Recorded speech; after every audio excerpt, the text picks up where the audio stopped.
están a punto de terminar la carrera y seguramente van a hacer un juramento. No sé cómo lo van a hacer, por cierto, si va a ser con Zoom, si va a ser virtual, si va a ser presencial o cómo va a pasar, pero todo el mundo les va a reclamar que se deben de atener al juramento hipocrático. Creo que voy a silenciarlos por ahorita hasta que termine la plática para no tener ruidos agregados. ¿Está bien?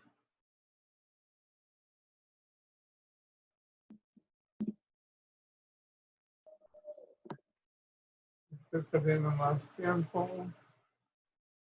Bueno, les voy a pedir a ustedes que se silencien automáticamente. Entonces, ya estamos dando por terminado el curso. Ya ustedes dominan esta pintura muy bien. Cuando vayan a la Capilla Sixtina la van a ver, la van a disfrutar, se van a acordar de las clases. Se van a acordar que en esa época de aproximadamente 500 años antes de Cristo, se dio un fenómeno en el que las personas empezaron a dejar de creer en la mitología para empezar a creer en la física, las ciencias, en las matemáticas y ver la realidad desde una perspectiva diferente. Esta forma de pensar, curiosamente, se da en este espacio greco-romano, originalmente griego, en donde se encuentran las islas de Esparta, se encuentran las islas de Samos, toda esa región que conocemos ahora como el mar Egeo, que corresponde al mar Mediterráneo, era una zona de flujo de la gente que venía de toda la Asia y la Media Asia y que viajaba a Europa. Entonces era un sitio en el que había mucha interculturalidad. Creo que este fue uno de los mecanismos por los que se dio este paso de introducción al pensamiento o esta forma de pensar las cosas. En esta isla de Kos, precisamente en esta pequeña isla, uno de estos personajes pensantes empezaron a analizar la enfermedad y la patología, y es nada menos que el fundador de la medicina como la conocemos, que es Hipócrates. Más o menos en los años 460 a 370 a.C., pues se va a la isla de Kos y organiza una escuela en donde empiezan a ir gentes que están interesadas en aprender su ciencia, aprender a curar a la gente con las herramientas que ellos tenían. Nótese que ya tienen su báculo, ya tienen su víbora enredada, que como una forma de mítica o mística de interpretar la relación con la medicina. Nótese que es una sola víbora, no son dos, como se ve en el escudo de Mercurio o de Hermes Trismegisto, que tiene dos víboras enredadas en un báculo, que es el símbolo del comercio. Ciertamente ahora se confunde mucho la medicina con el comercio, pero ustedes no se confundan con el báculo de Hipócrates. En este lugar, en esta isla de Kos, se hizo esta escuela en donde sus estudiantes estaban en este templo que se llamaba el Asclepeion. Asclepio era el dios de la medicina al que le ofrendaban sus conocimientos, y en este sitio donde se puede ir a visitar todavía podemos encontrar ya las ruinas. Entonces, fíjense, es en este lugar precisamente en donde se da una nueva forma de atender al paciente y de ver la medicina. Aquí tenemos un esquema muy interesante en el que podemos ver al paciente cómo recibe las manos de la diosa Higia o una semidiosa que recibe que le está dando el medicamento, que está preparado, ha sido preparado por un farmacéutico que es el experto en todos los menjurjes, en las hierbas y todo, que le ha recetado el médico que está estudiando en un libro característico, apelando a la sabiduría nada menos que del maestro Hipócrates, bajo la tutela de Asclepio, que es el dios de la medicina. Aquí tenemos su báculo. Entonces, esta es una nueva forma de entender la medicina que emerge del conocimiento científico y es lo que tenemos que tener en cuenta. Es ahí donde se escribe el juramento hipocrático, tal como se conoce, pero es importante entender que es un juramento obsoleto, es un juramento que ya no procede en nuestra realidad actual, y si ustedes lo leen se van a dar cuenta de ello. El doctor Ruy Pérez Tamayo, patólogo y filósofo, fundador de la Escuela de Bioética de Medicina de la UNAM, del que ya hemos hablado en repetidas ocasiones, él critica severamente el juramento hipocrático y seguirlo utilizando por estar fuera ya totalmente de toda contemporaneidad y lo califica de obsoleto. En un artículo que él tiene, ese es el juramento hipocrático. Y en un artículo que él tiene, él analiza y lo desmenuza en varias partes. La primera, por ejemplo, es una invocación a los dioses y compromiso con ellos. En la segunda parte son las reglas de comportamiento y docencia que se van a tener, que son hasta cierto punto elitistas, no son abiertas, son únicamente a un pequeño grupo cerrado de que tengan este conocimiento médico. Tiene una parte que delimita los tratamientos y algunos principios dentro de los cuales impide, no quiere que se haga cirugía porque se lastima más al paciente, porque no hay información suficiente para curar a un paciente con ello. Finalmente tiene unas normas de conducta de confidencialidad, ya que el paciente desde siempre se entrega al médico y determina algunos premios y castigos por razón necesaria en caso de que los médicos no se apeguen a esta normatividad. Entonces, si bien es una figura retórica, poética, no es aplicable ya a nuestra realidad. Es por eso que hay que analizar qué es un juramento hipocrático, es decir, un juramento profesional en cualquiera de las carreras que se hace. En primer lugar, es un ritual. Es un ritual que los ritos son necesarios para mantener la cohesión social, como los ritos religiosos, los ritos del saludo a la bandera, el rito de los juramentos, es a su vez también un rito necesario para mantener la cohesión. Es un parteaguas en la vida del estudiante de medicina porque están ustedes sensibles al cambio que se está dando de esta etapa académica escolar a una etapa de la vida más apegada a la realidad del médico. Están conscientes de este cambio y están sensibles a los objetivos que ustedes tienen hacia la carrera que han estudiado. Entonces es un buen momento para que sean ustedes llamados a atender las normas que requiere esta profesión y la carrera. ¿Qué es lo que requiere? Pues es un compromiso ético. Es un compromiso ético que hacen hacia la sociedad en general, a sus familiares, que son los que han estado cercanos a ustedes, los que han ayudado, los que los han impulsado, hacia los colegas, a los médicos, a sus maestros, a sus pacientes, desde luego, y entre ustedes mismos, a sus compañeros, porque dentro de 5, 10, 15 o 20 años, ustedes se están conociendo y ya saben quién es cada quien y cómo están obligados a mantener estos compromisos éticos. Entonces, tomando en cuenta que la práctica de la medicina, como lo hemos hablado desde el inicio, es dinámica, porque tiene que cambiar acorde al tiempo y acorde al lugar en donde se practica, es por eso que es necesario realizar este juramento y que esté adecuado a la época en la que nosotros estamos. Es cierto que en cada grupo cultural que se ha instalado en el planeta, han tenido su propia perspectiva de la medicina, de la ciencia, de la vida. Así pues, todos los médicos en todas estas culturas, china, hindú, romana, griega, egipcia, y en las mesoamericanas inclusive, incluyendo la medicina azteca, que es rica en información sobre la medicina natural y naturista, todos ellos han elaborado sistemas y métodos para tratar de aliviar al enfermo. Cada quien de acuerdo a su propia concepción mítica. Pero esta concepción mítica ha sido relegada por el conocimiento científico, que es en el que estamos trabajando nosotros. Este conocimiento científico, esta organización producto de la forma de pensar de este grupo occidental, lleva a que se funden las primeras escuelas de medicina. La primera fue en Salerno, Italia. En este lugar se reunían las gentes que más sabían, y se reunían también y les llevaban pacientes de todo tipo, ricos, pobres, reyes, y los llevaban porque ya sabían que había gente experta y que podía ofrecer algún beneficio a los pacientes. Digamos, es el inicio de las universidades como las conocemos en la actualidad.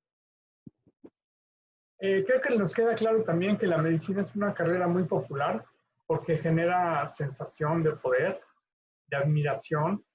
Muchos tienen aspiración a creer que van a ser ricos gracias a estudiar medicina. Temo decirles que no es el caso, salvo excepciones. Pero genera esa fortaleza del ego, el sentirse que uno es capaz de incidir en la vida de los humanos y de los pacientes. Es una carrera muy admirada, ciertamente, y por lo tanto es muy solicitada y es muy requerida. En todos los estados de la República, las universidades tienen una capacidad limitada para tratar de absorber una cantidad ilimitada de aspirantes. Ya desde ahí entonces empezamos con un sistema que es piramidal y que está dependiendo básicamente de sus habilidades para contestar exámenes. Estos exámenes no necesariamente reflejan el conocimiento, el grado de conocimiento que tienen, son filtros o trampas simplemente para que pasen los más hábiles en realizar este tipo de exámenes. Pero el hecho de haber ya entrado a la carrera ya implica para ustedes pertenecer a un grupo selecto de la sociedad que tiene acceso a este tipo de información científica y que los pone ya en una situación elevada respecto al resto de la sociedad. No es que esté yo sublimando o que esté pensando que el médico es más que cualquier otro ciudadano, pero lo que hacemos no es igual que lo que hace un mecánico, ni lo que hace un panadero, ni lo que hace otros tipos de profesiones. Entonces la medicina es algo muy especial. Y así es como empieza en esta carrera piramidal en la que vamos tratando de sobresalir y sobrellevar y cada vez compitiendo más y más intensamente con los compañeros y con las formas adversas para poder tratar de llegar a la parte más alta de la cúspide, en donde ya eres el cirujano, el juez, el abogado, el químico, y cada vez tienes acceso a más y más poder hasta poder llegar a ser, en un momento a lo mejor hasta el presidente de la República, el presidente de un colegio médico y todo eso.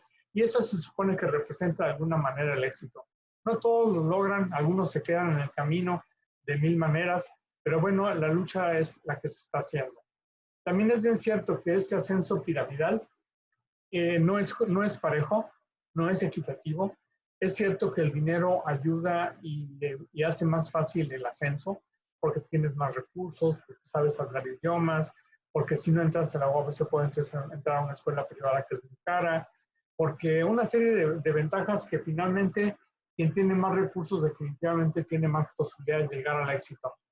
Aunque ya sabemos que no es necesario finalmente hacer una carrera para tener dinero, para lograr las cosas, realmente el que piensa que va a llegar a una situación tan privilegiada con la pura carrera de medicina no es lo ideal, no lo piensen que lo van a lograr fácilmente. Entonces el acceso al éxito, o sea, al triunfo, a llegar a las metas que cada quien queremos, es piramidal, se va reduciendo cada vez más.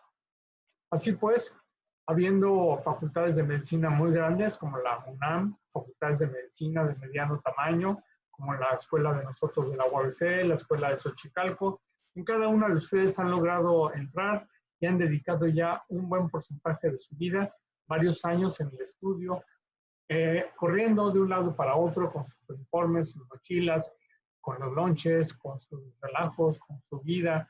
Han andado de un lado al otro de toda Tijuana, de un hospital a otro, a las 6 de la mañana, a las 8 de la mañana. Se han tenido que quedar dormidos en la vía pública, han tenido que quedarse dormidos en los transportes públicos, en sus automóviles.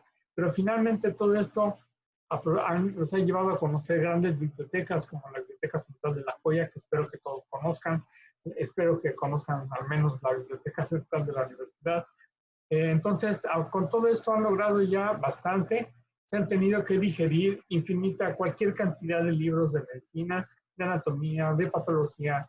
Y eso son una parte de todo lo que llevan y de lo que les falta. Pero hasta ahorita ya es un logro lo que ustedes tienen en la mano. Así pues, llega finalmente el día de la graduación, el día en el que todos se ven bonitos, todos se ven bonitas, todos con sus faldas blancas, albas hermosas, ya brincaron el escollo de la parte académica donde se acaba la escuelita.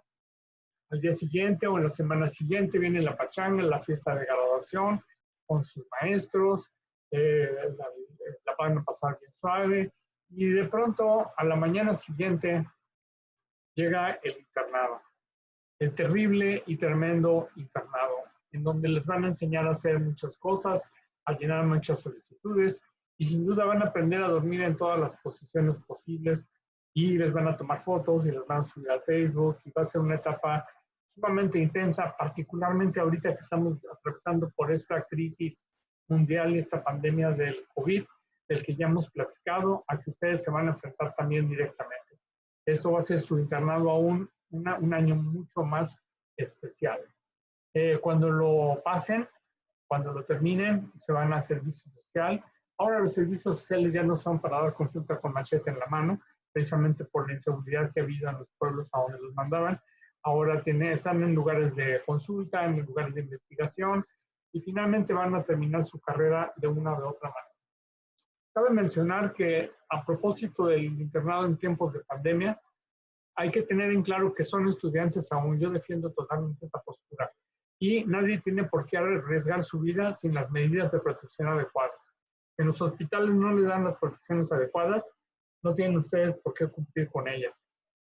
Y si se niegan, no es porque estén faltando sus principios éticos. Eso creo que debe de quedar bien claro. Más allá de las sanciones administrativas y los problemas administrativos, es preferible que se enfrenten a ellos que enfrentarse a una enfermedad que parece tan extraña, que aún no conocemos, sin tener las herramientas necesarias de protección.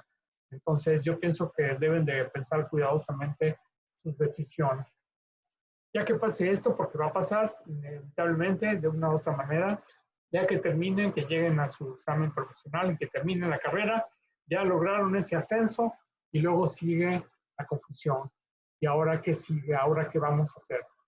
Muchos tendrán en mente hacer una especialidad, me imagino que la mayoría, pero ya sabemos que solo 3 de 10 van a pasar el ENARM y van a tener acceso a una especialidad en el sistema mexicano. Aparte de eso, tienen que luchar para decidir qué especialidad es la que quieren tomar, porque hay infinitas opciones, unas más saturadas que otras, y eso ya representa un conflicto. Unos cuantos que tengan recursos económicos, que tengan recursos intelectuales, que sepan hablar otros idiomas, que sean muy metódicos en su estudio, podrán pasar los exámenes que piden en algunos países como Estados Unidos y Canadá para irse a hacer la especialidad allá. También sabemos que son un grupo muy limitado de alumnos.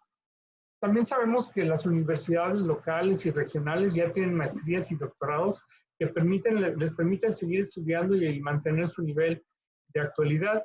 Algunos otros se van a ir a las pseudo especialidades como la medicina estética, como a otras medicinas como diferentes y que no están debidamente certificadas tal vez, ni están dentro del marco de la ciencia, pero son opciones de trabajo.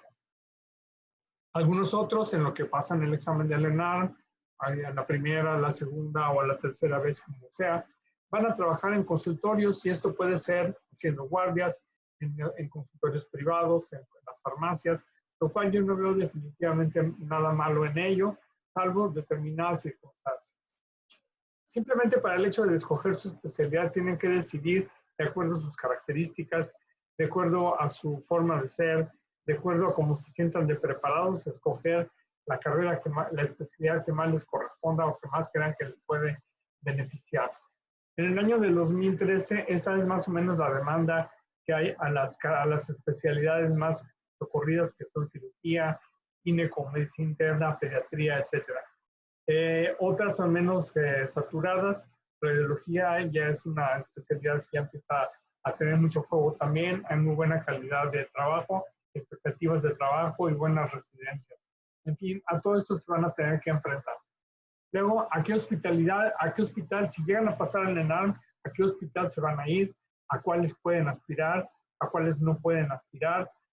Todo eso representa grandes problemas y conflictos que ustedes tienen que decidir. Ya decíamos que la universidad ofrece ya algunas alternativas de diplomados y de maestrías que permiten hacer diplomados en nutrición. Hay de unas mejores que otras. Ya ustedes tienen que decidir cuáles son sus opciones del plan B y el plan C. Las guardias en hospitales sin duda son una herramienta útil para que sobrevivan, para que sigan practicando. Hay hospitales grandes, hay hospitales pequeños, y todos ellos generalmente pagan poco y se sacrifican bastante, pero es una alternativa adecuada para seguir practicando. Decíamos que unos cuantos pueden migrar, pero se requieren recursos, se requiere tener libertad familiar para hacerlo y otras situaciones, ¿no? Sin olvidar pasar los steps. Respecto a los consultorios médicos, a mí me parece que tienen ventajas y desventajas. Por un lado, ahorita tengo muchos alumnos que trabajan en consultorios médicos, hacen muy buena medicina, muy buena calidad de medicina, lo cual me consta porque los he seguido y seguimos en contacto. ¿Qué ventajas y desventajas tienen? Ventajas: le dan servicio a la comunidad a precios muy accesibles. irrisorios. Mucha gente se queja porque se cobran consultas de 50 o 100 pesos, pero en el sentido estricto eso no es malo en cuanto a la atención del paciente. Lo malo es que el médico no reciba un honorario adecuado, digno, y que las farmacias, la industria farmacéutica, que es la que tiene más recursos, no sea la que se encargue de pagarles un sueldo decoroso. El gobierno debería de supervisar eso, los gobiernos locales, sin embargo no lo hacen. Se proporciona una opción laboral legal para estos médicos recién egresados, pero proporcionan opciones de trabajo que el mismo sistema no puede ofrecer, salvo la excepción de lo que está sucediendo ahorita, en la que se están ofreciendo bases y sueldos bastante satisfactorios a todos aquellos que entran a trabajar en los hospitales COVID. Pero esta es una situación excepcional. Los médicos que trabajan en las farmacias pueden llegar a tener ingresos saludables. El único problema es que los sueldos que les ofrecen las farmacias son muy bajos. Por otro lado, decíamos que son los que más ganan los de las farmacias. Ellos deberían de mantener un sueldo digno con los médicos que laboran con ellos. Y lo malo es que presionan a los médicos a vender medicinas innecesarias y costosas. Eso es totalmente inadecuado y fuera de la ética. Sin embargo, la oferta de la ley y la demanda les permite a los médicos recién egresados con título trabajar en donde quieran y como quieran. En ese sentido, no están cometiendo nada indigno ni ilegal si se mantienen dentro de las normas que consideramos que es necesario. La calidad de medicina que hacen depende de su preparación y las necesidades del médico. Entonces, tienen que tener en cuenta la ética del médico para que la ejerzan adecuadamente. Es tan claro que la industria farmacéutica gana tanto dinero que inclusive compra y vende y corrompe a los médicos egresados. Grandes de los congresos de medicina que hay en todo el mundo son patrocinados por estas empresas, invitan a sus médicos, les pagan para que vayan con tal de que receten sus medicinas, compran a médicos para que sean promotores de sus medicinas, y esto es en sí una forma también de corrupción. Y hay que decirlo, aunque en la actualidad se considere como simplemente efecto del mercado. Así pues, en la línea del tiempo en la carrera de medicina, ustedes ya están terminando por esta etapa de la escuela, les sigue el internado, les sigue todavía el servicio social, les sigue aplicar el ENARM, les sigue hacer una residencia en cualquiera de sus especialidades. Una vez que terminan, tienen que hacer sus exámenes de consejo y ver si tienen todavía energía, entusiasmo y motivación para hacer una subespecialidad, para poder lograr dedicarse otros 2 o 3 o 4 años a esa subespecialidad, para que finalmente cuando la terminen se puedan ir con todo el honor al frío de la calle, a laborar en la calle, para que los médicos de base que se encuentran les digan y los regañen, que digan que lo que ustedes hacen, cualquier macaco entrenado lo puede hacer. Pero sí cualquier macaco entrenado, pero que tenga toda esta hilera de conocimiento que ustedes han adquirido. Y todavía entonces, después de que se les exige profesionalidad, que tienen un código deontológico que los ata, que tienen contratos basura por las empresas que los contratan, recortes de recursos, que tienen una formación de residentes deficiente, aumento de las horas de trabajo con recortes de salarios, etcétera, y todo esto, y todavía me exigen que sea ético, pues sí, todavía les exigimos y nos exigimos que hagan un juramento de que van a ser éticos. El doctor Luis Lasaña, consciente de la obsolescencia del juramento hipocrático, hizo este juramento que se utiliza en algunas universidades. Sin embargo, no se considera precisamente lo mejor. El doctor Pérez Tamayo, que criticó el juramento hipocrático, de quien hemos hablado mucho, tenemos algunos de sus textos aquí, uno de ellos es el de Ética Médica Laica, propone que para ser ético hay que ser inmoral. Yo quiero que se vayan ustedes de este curso con la idea de que tenemos que determinar qué es lo que es bueno y lo malo de acuerdo al discernimiento racional y no de acuerdo a las costumbres, que a veces no son las mejores ni las más convenientes. Este es el doctor Luis Pérez Tamayo, se los presento, y el doctor nos hace una propuesta de juramento basado en unos preceptos muy sencillos, que son estudiar siempre, no dejar de tomar el libro, no dejar de leer la literatura. En la actualidad, con los accesos que tenemos en la computadora, tenemos mucha capacidad de información.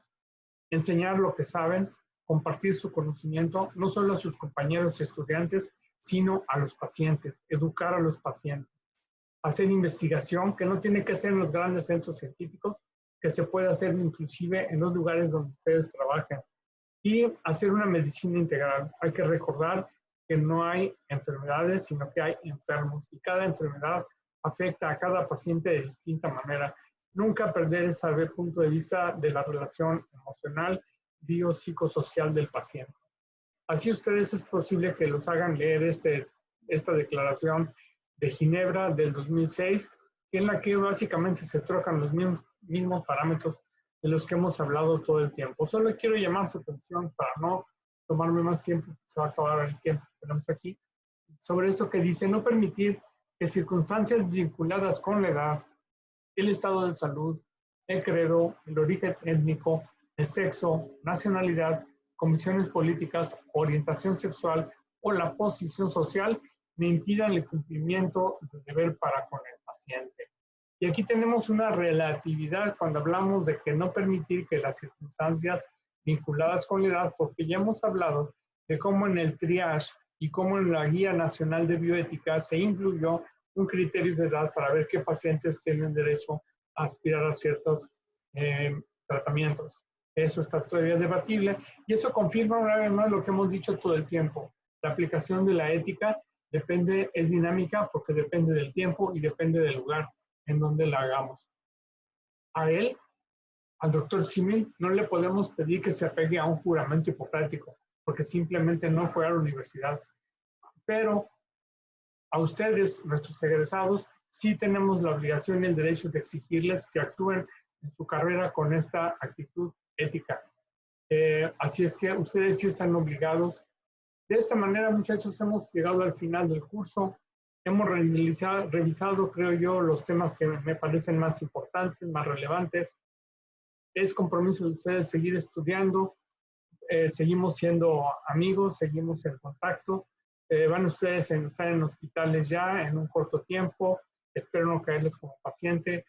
No dudo que alguna vez me comunique con ustedes para que me ayuden a conseguir información sobre algún paciente y me mantengo a sus órdenes para cualquier plática de amigos, de médicos, asesoría, no solo de bioética, imagenología, en cualquiera de las áreas en las que yo estoy al pendiente. Así pues, les deseo lo mejor en esta etapa que terminen. Ha sido un gusto estar con ustedes. Desafortunadamente esta situación nos ha alejado físicamente, pero de una u otra manera hemos logrado terminar con el curso. Les recuerdo que siguen siendo mis alumnos hasta que yo firme las actas, de lo cual no veo mayor problema y les aseguro que todos vamos a salir muy bien. Estoy bastante satisfecho, sus ensayos me parece que estuvieron bien. Espero que se hayan sentado frente a la computadora para pensar lo que iban a decir. Y con esto doy por terminado esta grabación.